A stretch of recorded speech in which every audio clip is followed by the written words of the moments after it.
What's up, everyone? We're back, and today we're going to be talking about. Uh, oh, you can see my breath. It's cold out. Um, Today we're going to be talking about the GTR, as the title suggests, and also as the title suggests, the kind of downward slope it's had over the last couple of years. Not a lot of people talk about it, but then again, the GTR hasn't been doing a whole lot lately. Things like last year it had the I'm not exactly sure how you pronounce it. I've never heard someone say it, but the Italia design GTR R50, which that thing was crazy looking. You know, the whole gold paint scheme and the body angles and such. That was a really cool looking rendition of the car. And I know a couple were made, but obviously wasn't production. Right now we're still sticking with the R35. And this model has been around for quite some time, and it's starting to see quite the downturn. Especially when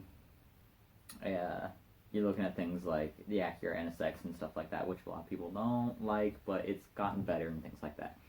So what I'm talking about specifically is sales. Nissan GTR hasn't had a big impact in a while. The Nissan GTR hasn't been in the news or anything lately, and it's starting to show, especially for its sales. For 2018, obviously we don't have all of 2019's numbers yet, but for 2018 it sold 538 units in the US. Now, we are going to be looking at US numbers because, well, the US likes to buy a lot of cars, and obviously that's where I'm from and everything, so we'll be looking at that. So 538 units, which, of course, you know, don't really know how to justify that. Sure, that's a lot of GTRs. But considering that in 2015 it sold 1,106 units, not almost double the amount, that's quite a big difference.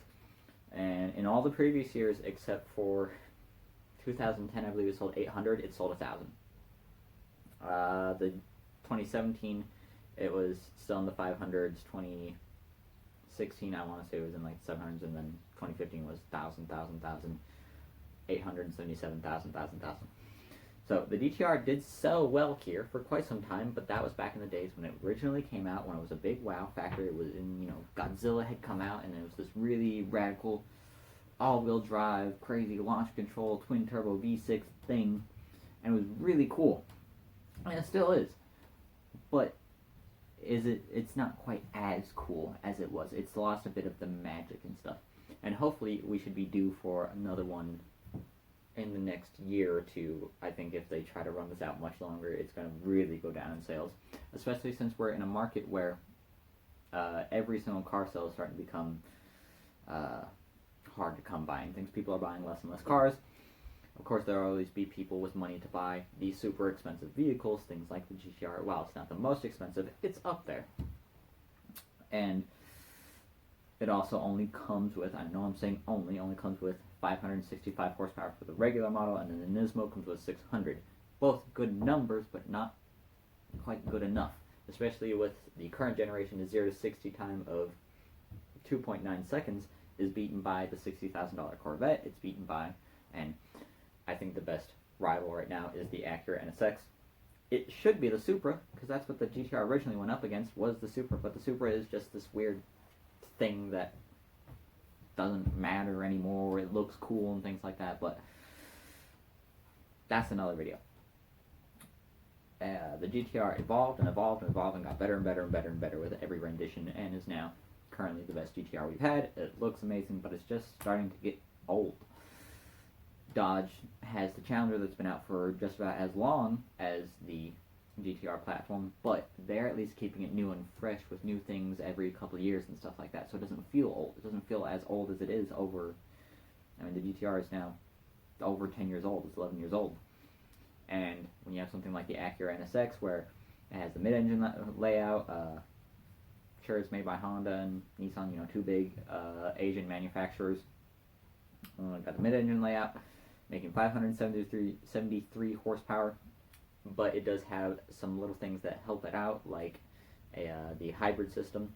Now, the hybrid system in the NSX isn't super crazy, like a LaFerrari, or I guess LaFerrari is not that crazy. More like a McLaren P1 or a 918 Spider, where the hybrid system actually is like 100 or so horsepower of those numbers,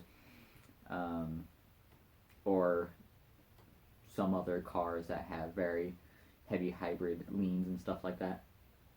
And I say leans. What the NSX does is it uses its pretty small in comparison to a lot of cars, its hybrid motor, its electric motor that is just pretty much the curse system, so regenerative braking charges it, no plug-in or anything.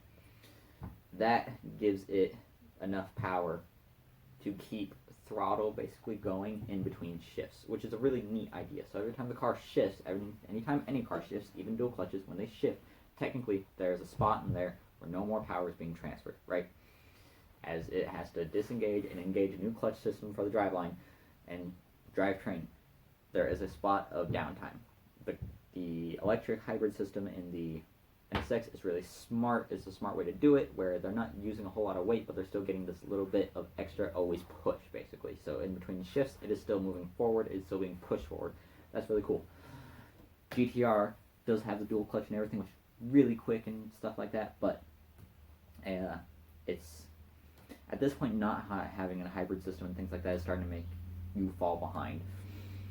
The Acura can do 0 to 60 in 2.7 seconds, GTR 2.9. Now those are really close, but when we're talking about the greatest cars in the world, every tenth of a second matters. And it's starting to show.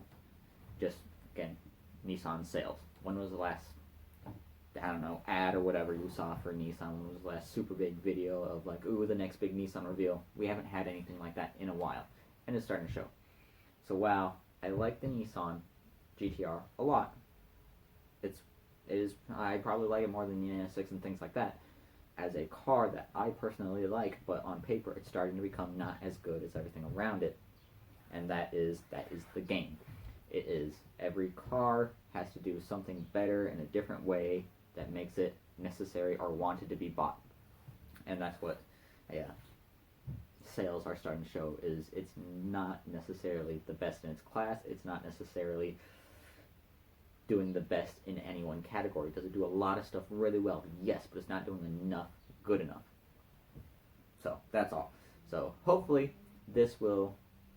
everything is all about like butterfly effects. Hopefully little things will change things, and the next version of GTR will be the best, just like how we talked about in the Mustang. The next Mustang will hopefully be the best Mustang we've ever seen.